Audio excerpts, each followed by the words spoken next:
অশান্ত নন্দীগ্রাম, সেখানে আবারও খুন তৃণমূল কর্মী। উত্তপ্ত এলাকা, দফায় দফায় বিক্ষোভ তৃণমূল কংগ্রেস কর্মীদের। মৃত তৃণমূল কংগ্রেস কর্মীর নাম মহাদেব শ্রীসাই। অভিযোগের তীর বিজেপি আশ্রিত দুষ্কৃতীদের বিরুদ্ধে। সম্প্রতি নন্দীগ্রামের শ্রীকান্ত মণ্ডল নামে আরও এক তৃণমূল কর্মীকে বাড়িতে ঢুকে ধারালো অস্ত্র দিয়ে কুপিয়ে খুনের অভিযোগ ওঠে। সেই ঘটনার পর ফের তৃণমূল কর্মী খুন।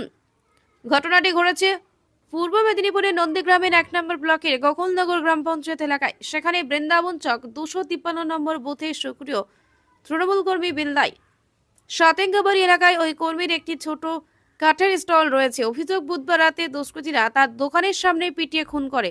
ঘটনাস্থলে নন্দীগ্রাম থানার বিশাল পুলিশ বাহিনীর। দফায় দফায় বিক্ষোভ দেখাচ্ছে তৃণমূল কংগ্রেস কর্মী সমর্থকেরা। রাজ্যের মন্ত্রী অখিল গিরি বলেন, উনি বিজেপির সক্রিয় কর্মী। ভোররাত ওকে দোকানের সামনে মেরে ফেলেছে। কয়েকদিন আগেই এক তৃণমূল কর্মীকে মেরে ফেলেছিল। এখানে সন্ত্রাস সৃষ্টি করা হচ্ছে, ভয় দেখানো হচ্ছে। আসলে বিজেপি পরপর নন্দীগ্রামে হাঁটছে, সেই কারণে কর্মীদের খুন করে সন্ত্রাস সৃষ্টি করে ভয় দেখাচ্ছে। বিজেপি রাজ্য সভাপতি সুকান্ত মজুমদার বলেন, আমি বিজেপি রাজ্য সভাপতি হিসেবে পরিষ্কার বলে দিতে চাই, বিজেপি খুনের রাজনীতিতে বিশ্বাস করে না, আর বিজেপি এই ধরনের রাজনীতি করতেও চায় না। আমি বলবো তদন্ত হোক, অপরাধী ধরা পড়ুক। এটা তৃণমূলের গোষ্ঠীদ্বন্দ্বের কারণেও ঘটতে পারে, কিন্তু তদন্ত হওয়া উচিত। বিজেপি নেতা দীপেন্দু অধিকারীর বক্তব্য। রাজ্য সভাপতি প্রতিক্রিয়া দিয়েছেন, তার প্রতিক্রিয়ার পর আমার প্রতিক্রিয়া শোভা পায় না। স্বাভাবিকভাবেই আমি রাজ্য সভাপতির সঙ্গে সহমত পোষণ করছি।